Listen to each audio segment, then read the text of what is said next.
Bismillahirrahmanirrahim. Dalam syariat kita, Allah Subhanahu Wa Taala telah menyuruh kita untuk bersyukur di atas segala nikmat yang Dia berikan. Bila kita makan, kita diajar untuk mengucapkan syukur kepada-Nya. Alhamdulillahilladzi at'amana wa saqana wa ja'alana minal muslimin. Bila kita tidur, bangun tidur, kita diajar untuk mengungkapkan Alhamdulillahilladzi ahyana ba'dama amatana wa ilaihin nusyur.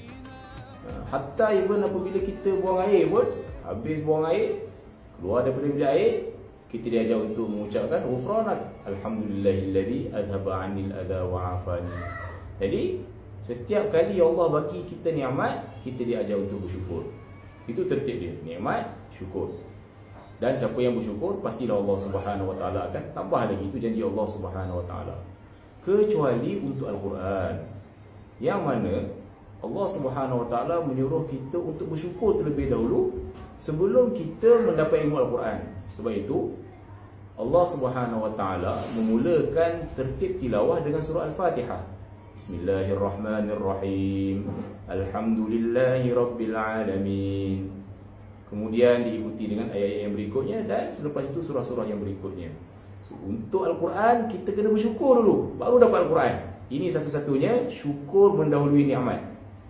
Untuk perkara lain, nikmat dulu baru syukur. Tapi untuk Al-Quran, syukur dulu barulah diberi nikmat untuk memahami Al-Quran. Semoga Allah Subhanahu Wa Taala mengurniakan kepada kita semua rasa syukur kerana telah memberikan dan memurniakan kepada kita Al-Quran yang merupakan pedoman dalam hidup kita dan menjadi kunci kejayaan kita di dunia dan akhirat. Satu lagi, insya-Allah 18 Oktober 2025, hari Sabtu daripada pukul 8 pagi hingga 10 pagi, kami akan mengadakan temu duga lah untuk pendaftaran baru, kemasukan pelajar baru di Pondok Zaratul Ulum. Itu sebuah institut pengajian agama untuk wanita-wanita muslimah. Sekiranya anda berminat, maka silalah hubungi talian di bawah. Terima kasih. Jazakumullah khairul jazak.